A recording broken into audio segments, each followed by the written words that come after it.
Hello friends, நம்ம இன்னைக்கு வந்துட்டு பிளாசி ஃபோர் பற்றி பார்க்கலாம். பிளாசி ஃபோர் அப்படின்னா வந்துட்டு ஒன்றுமே கிடையாதுங்க. வங்காளத்தில் உள்ள ஒரு இடத்தோட நேம் தான் வந்து பிளாசி. அந்த இடத்துல நடந்த போர் பற்றி நம்ம படிக்கிறதுனால அதுக்கு வந்து பிளாசி ஃபோர் அப்படின்னு சொல்லி வந்து நேம் வந்திருக்கு. இந்த நம்மளுக்கு வந்து இதில் கொஸ்டின் ஏரியான்னு பார்த்தோம்னா பிளாசி ஃபோர் வந்து எந்த ஆண்டு நடைபெற்றது அப்படின்னு கேட்பாங்க.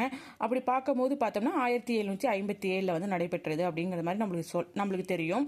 அதுக்கப்புறமேலுக்கு இந்த பிளாசி ஃபோர் வந்து இதோட பின்னணி என்ன, இது யாருக்கு இடையில நடந்தது, ஏன் இந்த பிளாசி ஃபோர் வந்துட்டு நடந்தது அப்படின்னு சொல்லி பார்த்தோம்னா, இது வந்துட்டு வங்காள நவாப் சிராஜ் உத்தவ்லா இருக்காரு இல்லைங்களா, அவருக்கும் கிழக்கிந்திய கம்பெனியோட ராபர்ட் கிளைவ் இருக்காருங்களா, அவருக்கு இடையில நடந்தது தான் வந்துட்டு இந்த பிளாசி ஃபோர். இந்த பிளாசி ஃபோர் வந்துட்டு நடக்கிறதுக்கு என்ன காரணம் அப்படின்னு பார்த்தோம்னா, இப்போ வந்து நம்மளுக்கு எல்லாருக்குமே தெரியும், கிழக்கிந்திய கம்பெனி வந்து இந்தியாவுக்கு வந்து வணிகம் செய்ய வந்தாங்க. அப்படி வணிகம் செய்ய வந்தவங்க என்ன பண்ணாங்க, படிப்படியாக வந்துட்டு இங்கே உள்ள அரசர்கள், இங்கே உள்ள வளங்கள் எல்லாத்தையும் சுரண்ட ஆரம்பிச்சிட்டாங்க, அரசர்களையும் வந்து அடிமைப்படுத்த ஆரம்பிச்சிட்டாங்க அப்படிங்கிறது நம்ம எல்லாருக்குமே தெரிஞ்ச ஒன்று. அப்படி தான் வந்துட்டு ராபர்ட் கிளைவ் வந்து என்ன பண்ணுவார்னா, வங்காளத்தில் வந்துட்டு வணிகம் செய்ய வருவார்.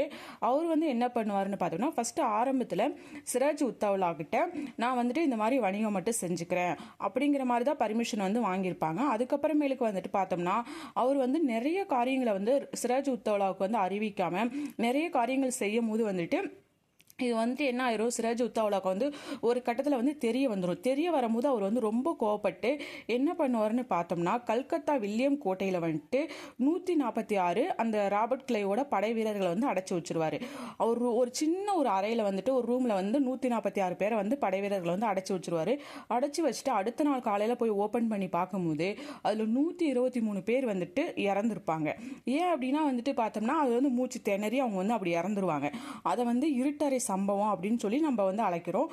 அது வந்து என்ன ஆண்டு நடந்தது அந்த இருட்டறை சம்பவம் அப்படின்னு பார்த்தோம்னா 1756 நடந்தது. இதான் வந்துட்டு அந்த இந்த பிளாசி போர் நடக்கிறதுக்கான முக்கிய காரணம்.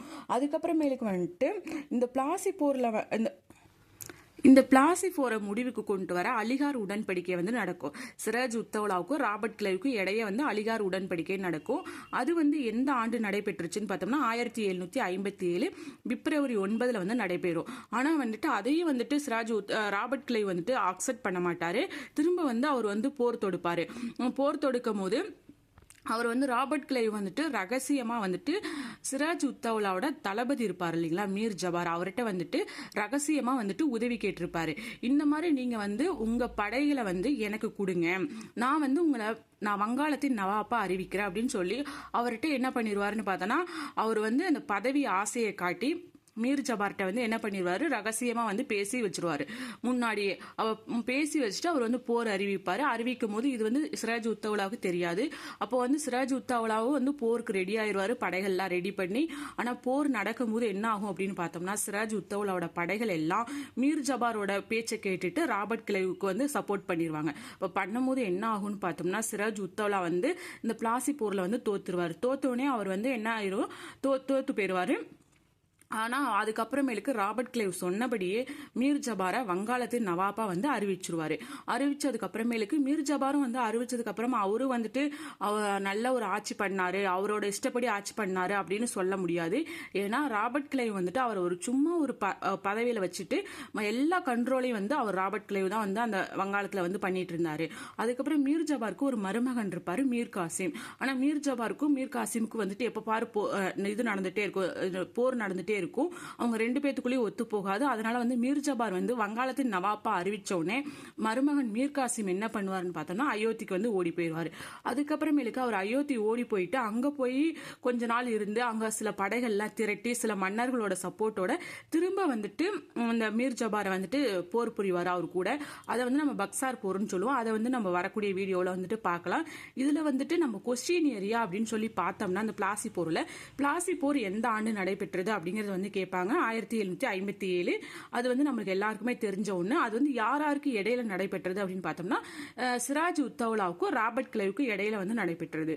அதுக்கப்புறமேலுக்கு வந்துட்டு இதில் இன்னொன்று வந்துட்டு முக்கியமான கொஸ்டின் ஏரியான்னு பண்ணால் இருட்டறை சம்பவம் எந்த ஆண்டு நடைபெற்றது, அது வந்து எந்த கோட்டையில் நடைபெற்றது அப்படிங்கிற மாதிரி கேட்பாங்க. இருட்டறை சம்பவம் வந்துட்டு 1756 வந்து நடைபெற்றது. வில்லியம் கோட்டையில் வந்துட்டு அவர் வந்து 146 படை வீரர்களை வந்து அடைத்து வைத்திருப்பாரு. அதில் வந்து எத்தனை பேர் இறந்து போயிட்டாங்க அப்படின்னு பார்த்தோம்னா 123 பேர் வந்துட்டு இறந்திருப்பாங்க. இதனால வந்துட்டு கோபம் அடைந்த ராபர்ட் கிளைவ் வந்துட்டு பிளாசி போரை வந்துட்டு அறிவிப்பாரு அப்படிங்கிறது வந்து நம்ம இங்கே வந்து தெரிஞ்சுக்க வேண்டிய ஒன்று. அதுக்கப்புறம் அலிகார் உடன்படிக்கை வந்து எந்த ஆண்டு நடைபெற்றது அப்படின்னா 1757 பிப்ரவரி 9 நடந்தது. இது யாருக்கு இடையில நடைபெற்றது அப்படிங்கிற மாதிரி கொஸ்டின் கேட்பாங்க. சிராஜ் உத்தவ்லாவுக்கும் ராபர்ட் கிளைவுக்கும் இடையில வந்து நடைபெற்றது. இதாங்க இந்த கொஸ்டின், இதுல வரக்கூடிய கொஸ்டின், முக்கியமான கொஸ்டின் பார்த்தோன்னா இதுதான். Okay, thank you.